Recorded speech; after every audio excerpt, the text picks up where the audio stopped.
Hello and welcome to the G55. We've got a special guest with us today. He is a tackling machine. He is a transfer from Southeast Missouri State. He is on Phil Steele's fourth team, all MAC team. He is linebacker from Northern Illinois, Christian Fuhrman. Welcome. Thank you guys for having me. I appreciate it. Thank you for being here. Who introduced you to the game of football, Christian? So it's funny. I was a baseball player my whole life. And, my baseball coach happens to be Sean Purdy, a.k.a. Brock Purdy's dad. And so I'm really close with them. They're like family to me. And he told me, he recommended, hey, you need to play two sports, save your elbow, save your arm. So I, played football, and my parents were really on that too. Once he talked to them about it, my mom and dad said, yeah, that's what you need to do. So they put me in Pop Warner.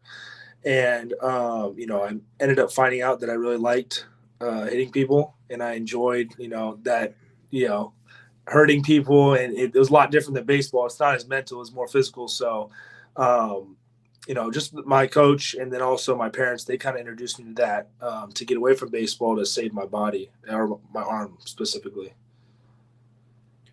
Can you walk us through your journey from Garden City JUCO to Southeast Missouri State, which is in the FCS, to now Northern Illinois? Yeah, so out of high school, I wasn't heavily recruited. I played offensive tackle in high school. It wasn't the prime position of me that I wanted to, but, it's what the team needed, so I did it. I ended up, finding a trainer named Paul Magloire. He played for Arizona Western for Coach Minnick, and those programs obviously got shut down. So I trained, I got right. I walked on to Garden City Community College.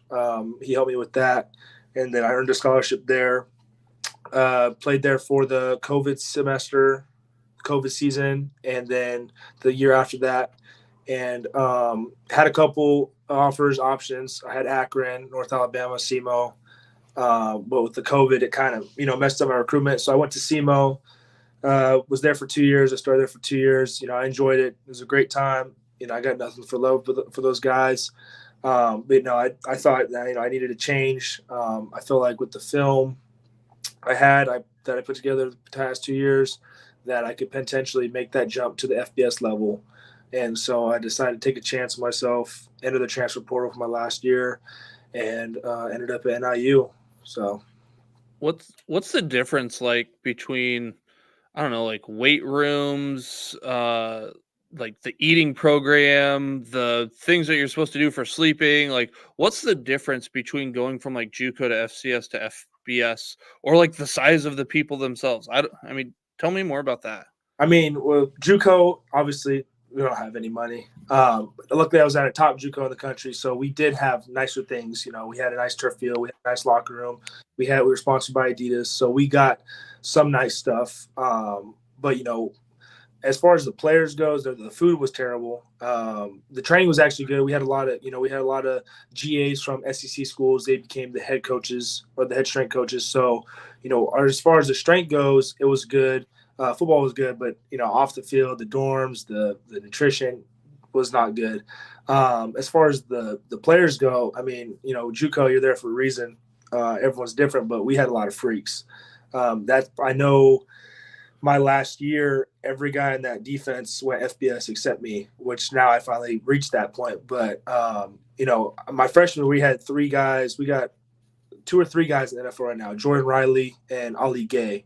One plays for the Texans, others for the Giants. And so, I mean, you had 2 NFL guys in front of me, and then, we had our DBs all went P5 and FBS. So as far as the talent standpoint, it's pretty crazy, especially in Kansas. We had the unlimited state roster.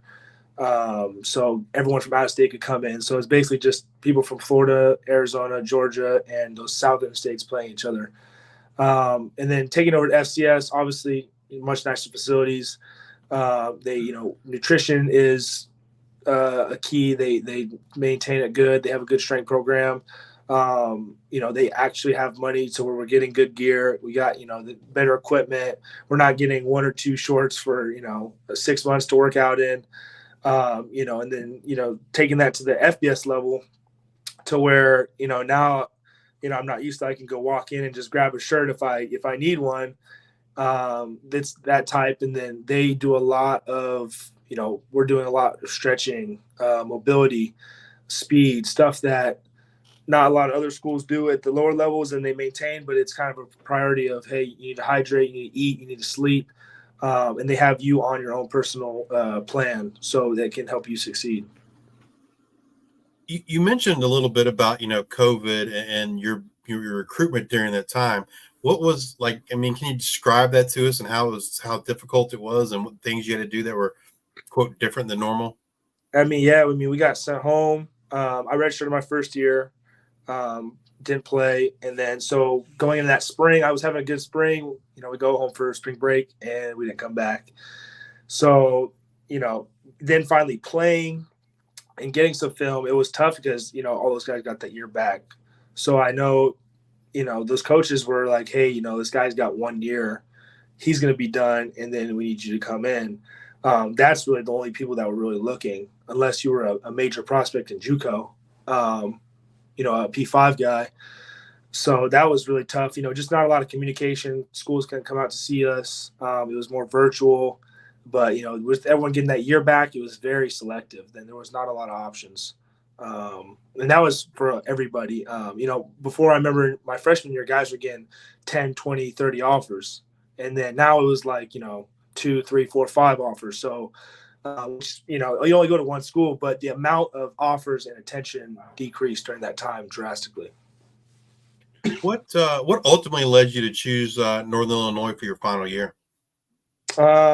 Just when I came on my visit, and well, matter of fact, when I entered the portal, they called me the first day, and they told me everything, what they wanted me to do, what they wanted me to be, what they believed I was, and then I went on my visit, and basically everything they told me, is what I wanted to hear. They kept everything real. There was other schools that were, hey, we got this, we got that. They told me straight up, this is what we want from you. This is who we think you are. This is where you can go. We want you to be that guy. And so everything they told me, and then being here for 6 months now in the spring, they didn't lie about anything. So I just had that feeling of when I was there, even my parents, I was like, this is where I need to be. Especially with praying, I'm a big faith guy. So like God just said, hey, this is where you need to be. And so when I committed there, that was my first visit in the portal. So I went there, and then I felt right. I committed on the spot, and that was that. So, Is there a linebacker that you model your game after, or you really enjoy watching? not really model. I like to take different things from different linebackers, so I don't model one. I like to see what they do versus this guy, because everyone's a different linebacker. So there's always, tips and drills, or, maybe pass rush moves. Everything's different. Well, I do enjoy watching Greenlaw from the 49ers. He plays with a lot of energy. He's not the tallest guy, but he brings he's that center point of the defense. Fred gets talked about a lot, but whenever there's a big play, you see Greenlaw in there. He had the pick versus Jordan Love to send them to the Super Bowl, or I think the conference championship.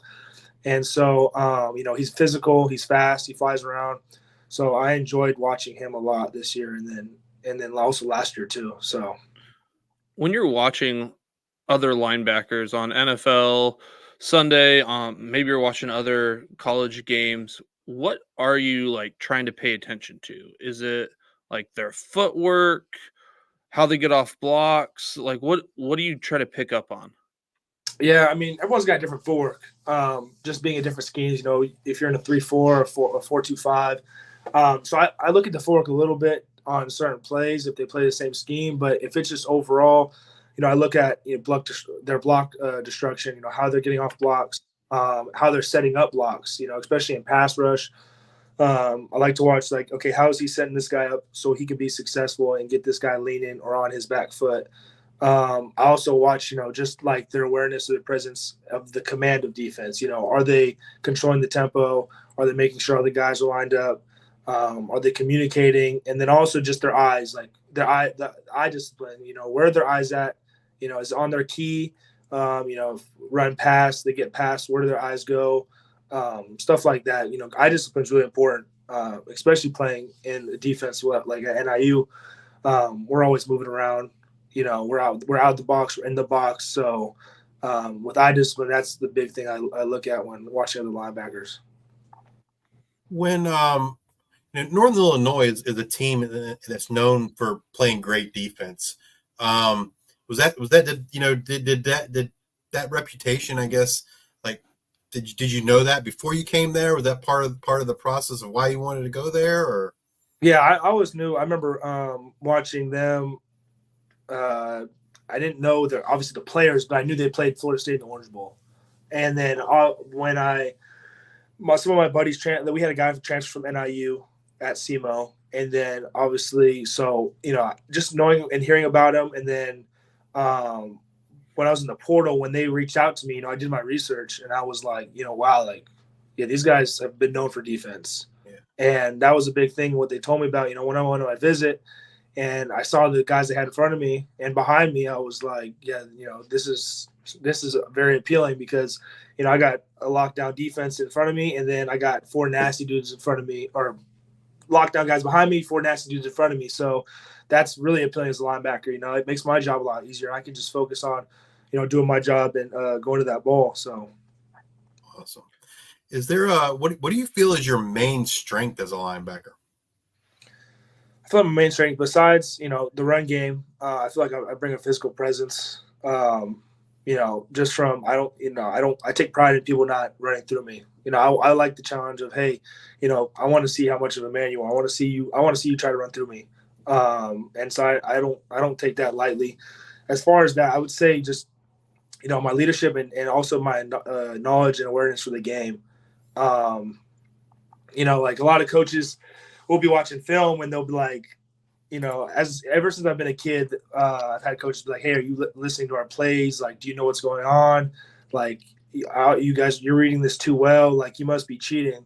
And my big thing is, I may not be the athletic guy like a Devin White, but, with my knowledge and my awareness and, I know what to read, my IQ, that plays a big factor of, why I'm a good linebacker is I can read a play, or I've seen this play on film. I know what's going to happen. I'm just going to execute. So I feel like that's my biggest strength is just my football IQ and awareness of what's going on around me on the field. What's an area of your game that you want to work on getting better? Probably just the pass side of it. Pass with either that's pass rush or just dropping in passes. I did a good job at stopping the run at SEMO. I did an okay job at stopping the pass. I didn't have as much of a responsibility in the pass game as I do at NIU. Just being a 4-2-5 defense, there's a lot of stress. We play a lot of different coverages, but I could be man on a tight end in the slot. So just different stuff like that to where I need to work. I want to get better at, and that's what I've been focusing on this summer is just work on my pass rush when it's I'm blitzing to get that sack, or when it's pass and I'm in coverage, make sure my zone's good. And I'm helping the whole defense out. I'm not leaving a piece of the puzzle out to dry. What are your goals for 2024 and moving forward? They can be both team and personal goals. I know for the team, we just really stressed about we're not focusing on the end goal. We're focused on week 1 or week 0, I guess, and that's Western Illinois. A lot of people get not complacent, but ahead of themselves. We want to win a MAC title. We want to go to the college football playoffs. We want to do this. We want to do that. We just want to make sure that, hey, we handle business week 1. Because I know last year, they got beat by SIU, and it left a nasty taste in their mouth. And we want to make sure that there's not even the same. Western Illinois isn't even on the same playing field. So our goal right now is focus on Western Illinois. Obviously, the grand scheme of things, we want to win a MAC title. We want to go to a big-time bowl game, and, why not try to go to a college football playoff for that 12 seed? So we got big goals, but our main goal is just week 1. Personal goals, I don't just being the best player I can be, just be the best leader and player, stay consistent. That's my goal, is just to be consistent from the first snap to, the 70th snap. So that's my goal for the season, just being consistent and consistently making plays and, consistently not MAing, knowing my assignment, and just doing my job. In today's college football world, NIL and, as you know, the transfer portal are huge parts of it. How do you feel about those changes, and how have you seen it impact college and yourself, positively and or negatively? Yeah, no, I think it's great. I think, obviously there's some issues with it, but as a player, not looking at it from an outside in, because I like to do that a lot. What is it like, if I'm not a player? But just as a player, it's been great. I think with how hard we work, people don't realize how much it takes to be a college, especially a Division I football player, and how much time we put in, and in the off season, and even on our own time. When you're going back for that second, third workout in the day, and it's not mandatory, it's a full-time job. So, getting some of it, something extra, it's really nice. It keeps me motivated, but I think it's just positive as a whole for the group, for college football in general. Can there be things changed? Yeah, but I'm not a coach or an administrator or booster. So as far as right now, I'm not worried about that. But yeah, I think it's just also it's a completely different ball game. You see teams with like Lamborghinis and stuff now for photo shoots. I think it was Texas, if I'm not mistaken. Texas, they had all their Lambos. And that's crazy to me because coming out of high school, you didn't see nearly. I mean, you may have seen a couple stuff like that, the big time schools, but now I feel like every school they're just flexing money now. Like, hey, come to our school, we got that money. So, but overall, it's I think it's a positive for the players at least. So a couple of weeks ago, we talked with Eddie Carifio, and who's the beat reporter for Northern Illinois. And you were one of the players he mentioned that we needed to watch out for, and that you were, poised for a breakout type season. So, obviously we know there's great things ahead for you here in 2024. But are there other players on Northern Illinois that we should know about that folks may not know about that are poised for big years as well? Yeah, I'm gonna give you guys a couple players. Just being obviously a transfer and knowing just the new guy, what I've seen this spring, Pierce Opong, he's a DN. He got after it. Apparently he was hurt last year. Obviously we didn't play together. But what I saw in the spring is I was like, this guy's a dog. This guy's a dog. So I say Pierce Opong, for people who don't know, he could, he's going to make some noise. Also, Santana, he's a safety. I'm pretty sure he's a redshirt freshman. He redshirted last year. He made a lot of noise in the secondary, and that secondary is already really deep. But I think he's just keep doing what he's doing. He could definitely be in that rotation. As far as offense, obviously we don't know the quarterback situation yet, so I can't speak there. But as far as receivers, we got a guy named Andrew. He's from a transfer from St. Thomas. He's a freak. I've seen him do some crazy stuff. So maybe I'd say him, and then those two are like the main guys. I'd be like, hey, if these guys are new or they haven't played that much, keep an eye out for them. If someone has not seen you play, what's one game that you would recommend that they go watch? Last year's SIU game, for sure. It was a rivalry game. That was a big game. First FCS or second FCS game we had at home, sold out crowd. I had a pretty solid game. I had a safety, and then had it was like 4th and 1 down stop on our own 20. They tried to run the ball on us, and I stuffed it.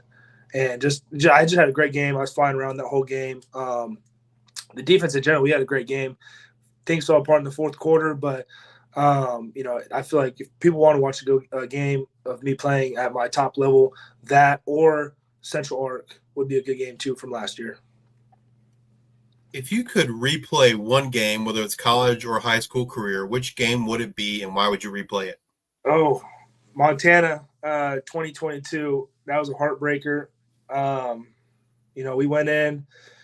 We went in there and we were up 24-7, and no team just goes into Montana and goes up 24-7 on them, especially in the atmosphere. I don't know if you guys ever been to Montana or been to a game. We played at Iowa State that year. I played at K-State last year, and they have a better crowd than both of them. It's louder. They're crazier. I got hit with Twinkies. I got hit with snowballs. It was nuts. But we were up 24-7, rolling. We come out of halftime like a 90-yard drive, just running down the throat, touchdown. And I don't know what happened. Things just fell apart. They got momentum, and once they got momentum with that crowd, it was pretty much over. So that was a hard one because that was my first year at SEMO. We had a good squad. We had Ryan Florno, he's in the NFL. We had Johnny King, he's in the CFL. So we were pretty loaded, and we had a good squad, and it was just tough because we won that game for 3 quarters, and we just couldn't finish. And then we would have went up north to North Dakota State, which we felt like we had a good shot because that year no team could run the ball on us. So, and that's all they did was run the ball, and we had a good offense too. So we were feeling really confident if we could just get past Montana and we could go up north to see them guys in the green and yellow. We had a good shot, but we couldn't get it done. So that one eats me up a lot. And yeah, I wish I could have that game back for sure. What is an opposing offensive player or offensive line or just offense in general was like the toughest for you to go against, and why? Oof, yeah, that's a good question. So it's tied between 2. So Nick Baker from SIU, I played him twice, and he was always, he's a smaller guy, not a big quarterback, but he knew the offense to a T, and he knew how to scramble, and he was smart too. So it was always tough going against him because he could break out the pocket, and next thing it looks like he's sacked and the ball's in the air and they score a touchdown, and it's like, wow, how did he do that? He's like 5'10", like how'd the ball go out like that? But he's a really good player. Also in JUCO we played Malik Benson. He went to Alabama. I think he was the number 1 receiver or the number 1 JUCO prospect in the country. And then now he's at Florida State, and he was tough. I remember they ran an RPO slant, and he caught it. Everyone was sucked up, and he hit the burners. And he did that twice. And I looked back, and I was like, yeah, we're not catching him. And he hurt us a lot. So I would say those 2 guys, as far as the best players I've played against, that caused me and the team the most issue, was definitely those 2. So you mentioned how you go against a slippery quarterback who knows the offense to a T. Who's one guy that you really want to sack this year? That's a good question. I'm not really too familiar with any of the MAC quarterbacks. I'll be honest. I know a couple of them transferred out. I know the dude from Toledo. He was pretty solid. He transferred out. Yeah, they got Tucker Gleason, their quarterback this year. Okay. Who else? I'm trying to think. Cole Snyder is Eastern Michigan. Hayden Wolf at Western Michigan. Yeah, all of them. All of them. Just give them all. Obviously, probably, when we play those big games, Riley Leonard. I know Riley Leonard and Grayson McCall, I think his name is, at NC State. NC State, yeah. They're projected to be pretty top quarterbacks in the country. So, it'd be great to sack them. I would say those 2 for sure. Is there a particular routine that you have on game days or a song artist that you like to listen to before games? For a routine, I don't like to eat heavy. I'll eat protein. I don't like to eat a lot of carbs. I know people say carbs give you energy. I just don't like have my stomach heavy. I like to feel light. I'm already a big linebacker, so I don't need to feel any heavier than I already am. So just the light breakfast, some snacks. I do Pedialyte. I do a bottle of Pedialyte and about half a gallon for a game, and then also every game before a game halftime, 2 packs of mustard. I've never cramped with mustard, so I'll do that till I'm done playing ball. I think that's the secret. People like pickle juice. I'll do 2 packs of mustard. People say it's gross, but I'm not cramping, so I like that a lot. As far as music, I don't really listen to a specific artist. It's just what's in general. Sometimes I don't even listen to music. I'll just have my headphones on and just be locked into my own thoughts, the game plan, my responsibilities, what we want to accomplish. So that's mostly my game day routine, I guess. What hobbies do you have outside of football? Hobbies? I own my own shoe company or business, I guess. I resell sneakers. So I guess it's not a hobby, but I enjoy doing it, so I consider it a hobby. Also, I like to collect sports cards, basketball, football, baseball. That's one thing I've gotten back into.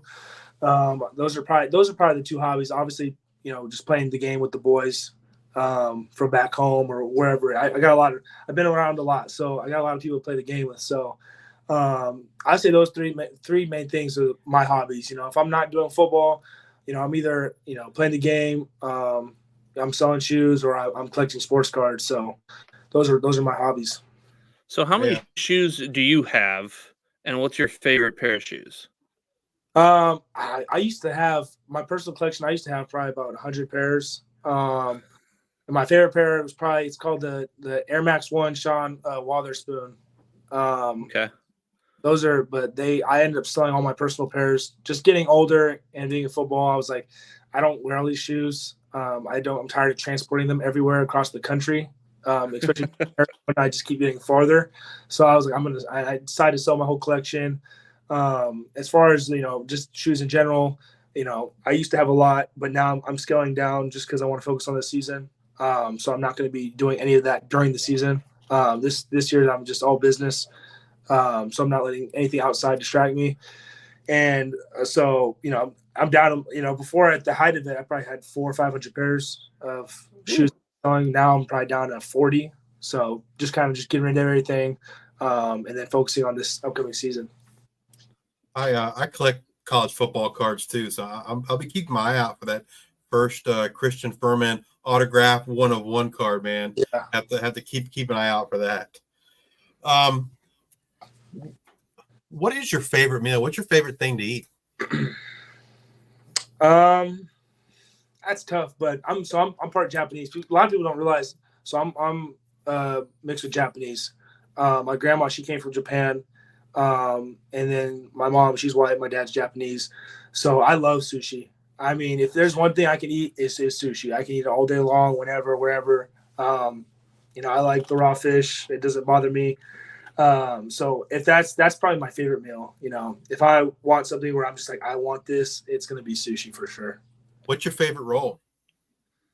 It's called a fat boy roll. Yeah. It's from Arizona. We go to this place called Osaka. It has pink instead of I guess seaweed. It's like a pink seaweed kind of thing wrapped in. It has rice, obviously, and then there is shrimp tempura. There's tuna on top, and then it has spicy mayo eel sauce on it with shredded crab. And I think there's also yellowtail in there too. So it's a lot. But that's an appropriately named roll. Yeah, that's a lot of stuff. That's one time. Every time I go home, I get that. So I can't miss out on that. Have you found any sushi in Illinois? I have not. I went to one place. It was okay. It was not bad. But I can wait for sushi going back home. Put it that way. I'm not gonna go out of my way in Illinois when there's beef areas all around. I'd rather go get a steak out here than getting sushi where there's no oceans or anything like that. So I haven't found a good sushi place. It was okay. So yeah. All right. Coach Hammock comes into the locker room and he says, "Boys, no need for pads today. Bring your running shoes." What position group comes to mind that you got to blame? Like every other team, it's either receivers or the DBs. That's how it is. Everywhere I've been, it's been every time we get in trouble, somehow it's the receivers and DBs. You never got an issue with O linemen. You never got an issue with the quarterbacks. D linemen, maybe they get hot-headed sometimes. But if there's an issue or something happens and we're running, it may be probably because the DBs and the receivers got into it, or they're just late or whatever. So I don't understand the whole thing around it. But everywhere I've been, the DBs always are late, and I'm always like, how? Everywhere I've been, the DBs been late all the time. But the DBs at NIU, they do a really good job. But it just as a stereotype, I guess it's the DBs and receivers. You're absolutely correct. Every person we've asked that question, the answer is the DB. And even the DB said the DBs. Yeah. Yeah, I mean, it's crazy every time. Yet to fails me how DBs are always, hey, we're running today. Why punishment? DB. I'm like, how? Why? If you could sit down and have a conversation with any three people you're choosing, dead or alive, who would you choose and why? That's a great question. Probably outside. I'm going to go outside of football here, so I'm not going to do athletes. Elon Musk. He's a very interesting individual. He's not very sociable, but I mean, obviously, he knows he's extremely smart. He's insanely smart. Someone like that, where he built up Tesla, just someone that's I can learn something from. And then also, probably maybe I don't know a specific name, but maybe like a pharaoh or a king back during Egypt, just to kind of figure out what was life like back then? How people were dying so young, but like how is life different? Obviously, besides the technology, like what did you do to survive, for food, all this type of things, the family element, the social structures, just stuff like that. And then also, last one, probably this is tough. That's the crazy thing is I was thinking about this because I drove down from NIU to EIU to see my girlfriend. So for like 2-3 hours, I was thinking about who do I want to talk to? Who do I want to talk to? And I couldn't figure it out. We'll just go back in sports because it's easy. Probably Tom Brady. Just he's the GOAT. Just kind of just talk to him like, hey, like, how are you so clutch? Like, can I get that sauce? Or like, what do I got to do? So, probably those three. It's a mix. So yeah, definitely those three for sure. Now you've got an interesting story of going from walk-on JUCO to getting a scholarship, FCS to FBS. If you had to tell an aspiring high school player the hardest part about playing college football, what is it? Realizing that when you get to college, you're not that good, and there's guys better than you, and that you always need to keep working. And because if you're not working, like I always in my mind, I tell myself, if I'm not working, this guy is. And if this guy's working harder than me and he's going to play better than me, he's taking my money. So my mindset of, hey, be humble. Obviously, you got to have an ego and be confident, but at the same time, just, make sure that, hey, there's always someone better than me and he's trying to outwork me. So I got to work harder. And then also a big thing I would tell, high school, the hardest, not only the hardest, but just like focus on, what you eat. Especially, younger, like in high school, you're not really thinking about what I got to eat.